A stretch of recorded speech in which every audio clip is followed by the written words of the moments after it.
I have a very special guest who I wanted to introduce to all of you, my viewers here on India Today. His name is Prakash Singh. Prakash ji, आपका स्वागत है. Prakash Singh is the brother of Galwan hero Nayak Deepak Singh Veer Chakra, who was killed in action fighting the Chinese and providing medical treatment to injured troops on both sides at the Galwan Valley. That is the moral core of the Indian Army. Prakash ji, आपका स्वागत है. आपने ये जो विवाद है जो social media पे चल रहा है, मीडिया में चल रहा है अभी, प्रकाश जी आपने देखा होगा. आपका क्या कहना है प्रकाश जी? ऋचा चड्ढा ने ये ट्वीट किया है, गालवान सेज हाय, एक आर्मी के ट्वीट के ऊपर.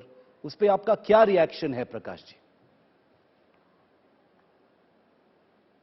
एक तो मैं पिक्चर देखने के शौकीन हूँ, उसके बाद ऋचा चड्ढा का नाम तो मैं अपने हिसाब से पहली बार सुना कि उन्होंने एक भारतीय होने के नाते और इस तरह का जो उन्होंने टिप्पणी दी है अपने भारतीय सैनिकों पे, जिन्होंने क्या है कि अपने जान की बाजी लगा के जो देश की रक्षा करते हैं. तो सबसे पहले तो मेरा यही उनसे सवाल होगा कि आज उन्होंने गलवान का नाम लिया, लेकिन वो इतने गलवान का वाक़या हुए कम से कम 2 साल हो गए. क्या कभी इस दौरान वो जो परिवार, जो शहीद के परिवार थे, कभी उनके बारे में उनकी जानकारी कभी ली, और जो आज इस तरह से वो बयान दे रही हैं? प्रकाश जी, आपके भाई नायक दीपक वीर चक्र गलवान के हीरो हैं. ऋचा चड्ढा का शायद कहना है कि इंडिया की हार हुई है, गलवान में एक ह्यूमिलिएटिंग डिफीट हुई है और हमारे जवान ठीक से लड़ नहीं पाए वहां. मैं कंजेक्चर कर रहा हूं, लेकिन शायद ये था उनका मतलब. आप क्या कहना चाहेंगे इस पर?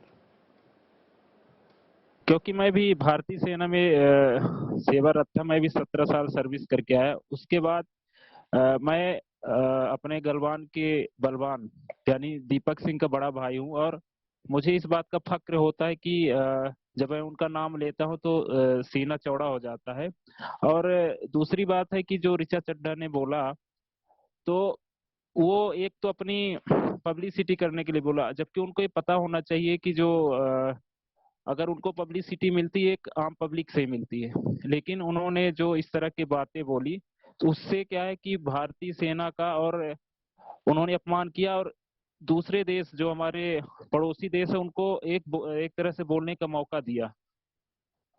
तो मैं उनके लिए यही बोलूंगा कि भारतीय सेना बॉर्डर पे खड़ी है, जो देश की रक्षा कर रही, तभी आप लोग सब लोग निश्चिंत होकर सो रहे हो.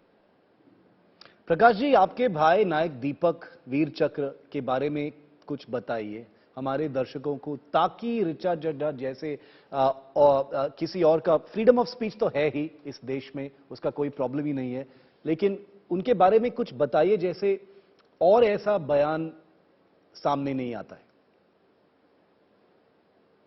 जैसा कि मेरे भाई दीपक सिंह जो कि सेना के आर्मी मेडिकल कोर में एक नर्सिंग असिस्टेंट, जो चिकित्सक के रूप में पदस्थ थे, तो उनकी पोस्टिंग गलवान घाटी के 16 बिहार रेजिमेंट में हुई थी. तो वहां पे 15 जून की रात चीन के साथ जो वाकया हुआ वहां पे, तो अपने सैनिक घायल हुए, तो उनकी जान बचाते बचाते हुए, और इसके साथ साथ जो चीन के भी घायल सैनिक थे, उनकी भी जो एक डॉक्टर का फर्ज होता है कि चाहे दुश्मन हो चाहे मित्र हो, सबका इलाज करना जरूरी होता है. तो वहाँ पे अपनी जान की परवाह न करते हुए जो अपने भाई थे उनकी जान बचाने के लिए अपना बलिदान दे दिया. और जो हम सब के लिए गर्व की बात होती, कहने में तो बहुत आसान है, लेकिन जो अपने देश के लिए अपनी जान दे दिया, उससे बड़ा कोई नहीं हो सकता. और ये चीज हर आम आदमी और साथ साथ ऋचा चड्ढा को भी समझना होगा कि सैनिक जो होते हैं, सबसे पहले उनके लिए राष्ट्र प्रेम होता है, उसके बाद सब होता है. प्रकाश जी, हमसे जुड़ने के लिए बहुत धन्यवाद.